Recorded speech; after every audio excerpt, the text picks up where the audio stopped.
Hey folks, and welcome to the Pipnotic Symposium on the 8th of December 2025. Gosh, we're already this deep into the month of December, reaching for the end of the year soon. 2026 will be upon us. It's kind of an exciting thought. Okay, so today we're going to talk a little bit about currency strength. I've been talking about the Kiwi and the Aussie at some point in the not so distant future, maybe turning around.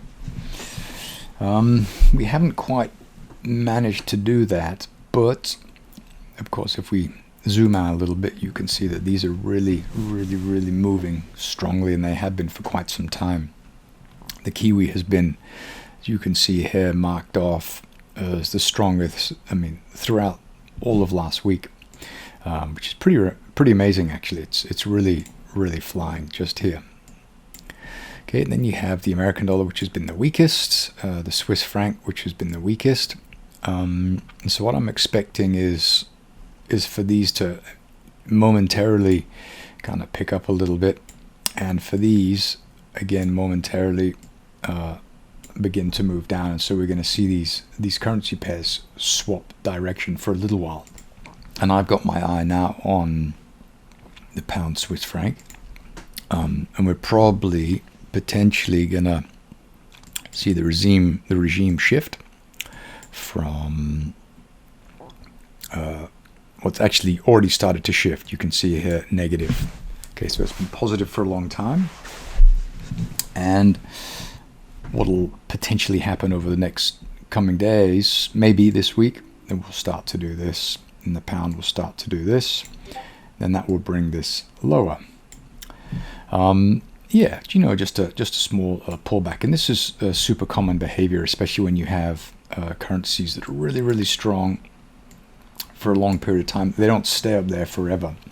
They often have to kind of retrace, pick up bids before they continue higher, which is why when you have a currency like the Kiwi, which was 1, 2, 3, 4, 5, 6, 7, 8, 9, 10, 11, 12, 13, about 2-3 weeks ago, this was the second weakest currency, and it went from there and it marched up to be the strongest. This is super common, and this is just a cycle occurring, and it'll do that the whole time. Here we went up, and we go down, we go up, we go down. This is totally normal, and this doesn't mean that the currency just goes through the roof and then hit rock's bottom. It just means that we have an overall trend which could be higher,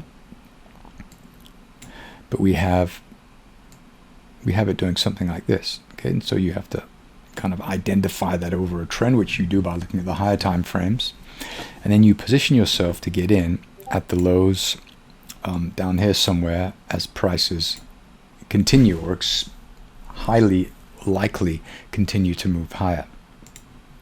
Okay, and so this is essentially what this currency strength can be used for. And I'm developing some more software, because this seems to be what I do best. Doing my software, when I'm waiting for trades, I just like to sit and just nerd out and just develop new software to help me understand what's going on, so that I can use it to make trading decisions, and it's a lot of fun. And so what this is doing now, it's telling me that we have different slopes, different points in data historically, and we can see this is kind of sharing a little bit about what's going on the inside of this motor, and then I have some regimes, some different names. I shan't go into the details here, but it's telling me what is likely going to happen based on what it can see in the data for these underlying currencies. So it's super interesting. And so, if prices are going up like that, you just have to be careful selling, because the overall trend is higher, and so prices will very likely continue moving higher for a while. And so trading against that it's dangerous, and it can be expensive. So just be mindful of that. All right, so what we can do is we can try and assess what, let's say, the British pound versus the Swiss franc are doing. You go to the daily chart, and if we delete some of these objects, you can see on this time frame that we're in this overall kind of downtrend. If we put a moving average, it's probably something like that, okay, like a 200 period, and we are currently kind of testing some highs here. That wasn't a very straight line, but as straight as a dog's back leg. Let's do another one. Oh jeez, this one. We're currently here. Okay, so I reckon that when we maybe get up here, we'll maybe have a bit of a pullback.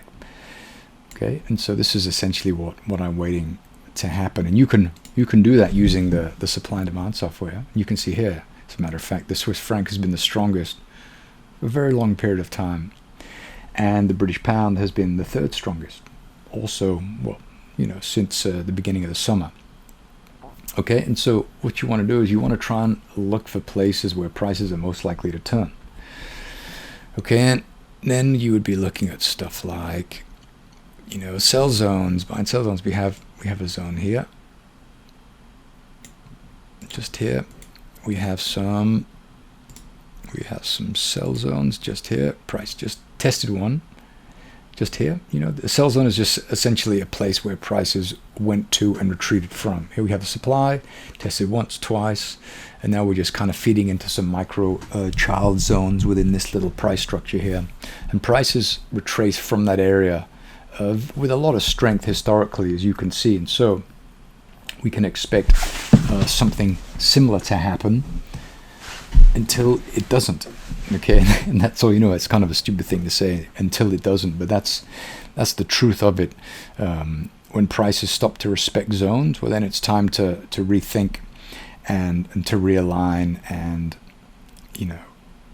consider changing our belief about the direction of an asset. Okay, so this is what we can see here. This is just one example, the Swiss franc versus the American dollar. But you can do this on all sorts. And if we go to a slightly higher time frame, we delete all these, and we look at the data here, then we can find these currencies.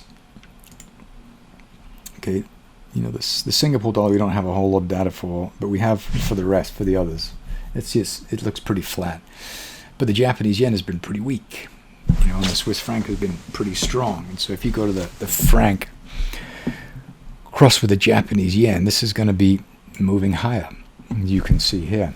And so what you want to do now is you want to go to a smaller time frame, and you want to look for those pullbacks where we see these two cross. And this is where you would get in. Let me see here. If we just enable these two, like so. Let's see when they crossed last. Okay, well, they crossed. You can see they're kind of crossing now.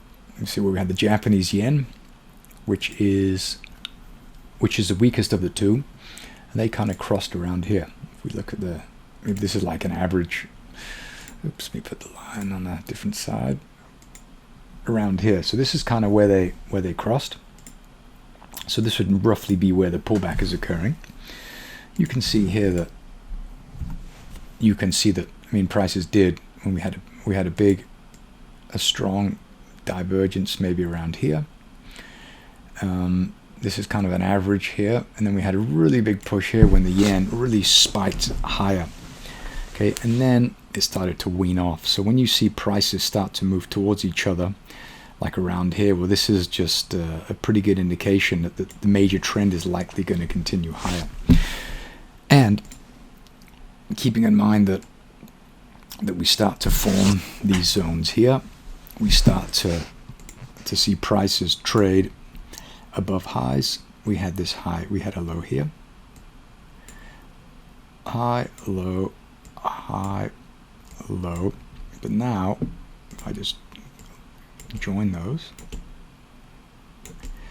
now we've moved through that. We've swept liquidity, we fed into this demand, and now we are trading above a high, which means that we're probably going to go high. So this is likely a turning point for the Swiss franc versus the Japanese yen, and so this is where we could consider to see prices maybe feed back a little bit, equilibrium, maybe 50% between here and here, maybe around here in the middle, and this is where we'll likely see that macro trade, or the macro flows moving out of the yen and into the Swiss franc continue to take off, and then we'll start to, you know, begin to challenge some of these price structures before this macro trend takes over and we start to you know, break out of here, you know, break above this high, and then this one here, and then continue moving higher.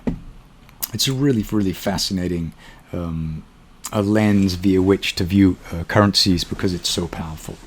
Because this line here, it's not just the yen Swiss franc, it's the Japanese yen traded against everything else. So when this is really strong, that means it's strong relative to all other currencies. Okay, so that means a lot, and so that means you want to be buying yen. Okay, so it's super fascinating, and I really encourage you guys to pay more attention to it, because I think it's a truly remarkable tool. Right, well, I'm going to leave it at that. If you have any questions about currency strength, let me know. You want to start a discussion, start one, and I'll jump in. Thanks for watching.